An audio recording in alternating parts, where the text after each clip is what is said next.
kabar? Cikgu berharap kamu semua berada dalam keadaan yang sehat-sehat sahaja.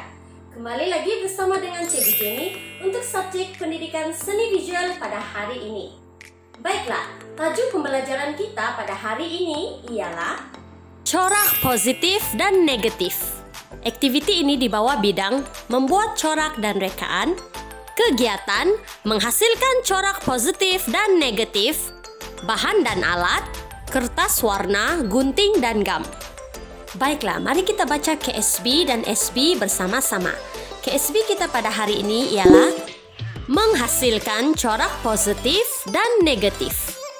Manakala SB pula adalah yang pertama, mengenal pasti corak positif.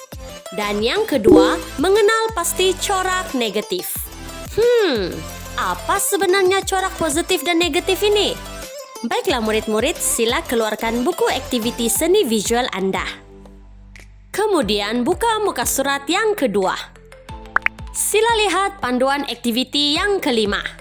Di sini murid-murid dapat melihat unsur seni yang terlibat ialah rupa dan bentuk, manakala prinsip rekaan pula ialah kontra. Media yang akan kita gunakan pada hari ini ialah media kering. Jadi ini adalah antara bahan-bahan dan alatan yang kita gunakan pada hari ini. Sila sediakan ya murid-murid sebelum kita memulai aktiviti pada hari ini. Baiklah, mari kita buka muka surat yang ke-17.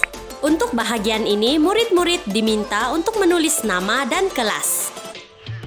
Baiklah, sebagai pengenalan, cikgu ingin bertanya kepada murid-murid. Pernahkah murid-murid mendengar mengenai corak positif dan negatif? Ataupun rupa positif dan negatif? Masihkah murid-murid ingat pada tahun lepas, cikgu pernah mengajar mengenai rupa positif dan negatif? Rupa ataupun corak positif merupakan sesuatu objek yang terletak di dalam sesuatu kawasan tertentu. Manakala rupa ataupun corak negatif pula merupakan corak yang berada di sekeliling rupa objek. Dan ini adalah contoh-contoh hasil karya positif dan negatif. Nampak perbezaannya bukan? Sila perhatikan betul-betul. Pastikan murid-murid boleh mengenal yang mana corak positif dan yang mana corak negatif. Baiklah, sekarang kita akan masuk kepada langkah-langkah untuk menyiapkan aktiviti corak positif dan negatif. Langkah 1, lipat kertas warna kepada 2 bahagian. Selepas itu, gunakan pensel untuk melukis bahagian separuh objek yang kamu kehendaki dan kemudian guntingkan. Seperti dalam gambar ini, objeknya adalah rama-rama. Murid-murid bebas untuk memilih apakah objek yang ingin dilukis.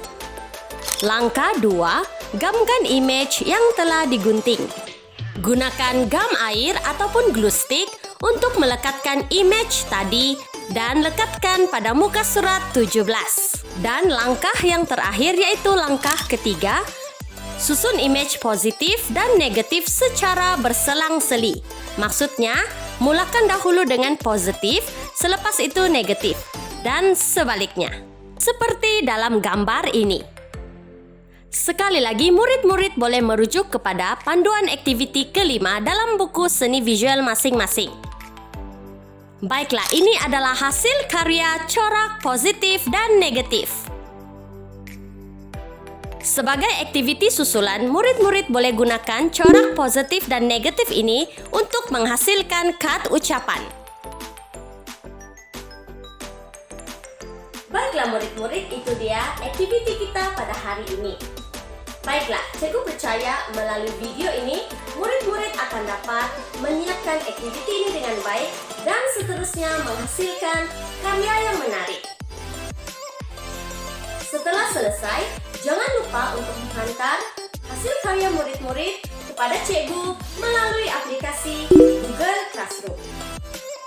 Baiklah, sekian saja pembelajaran kita pada kali ini. Kita jumpa pada minggu hadapan. Bye!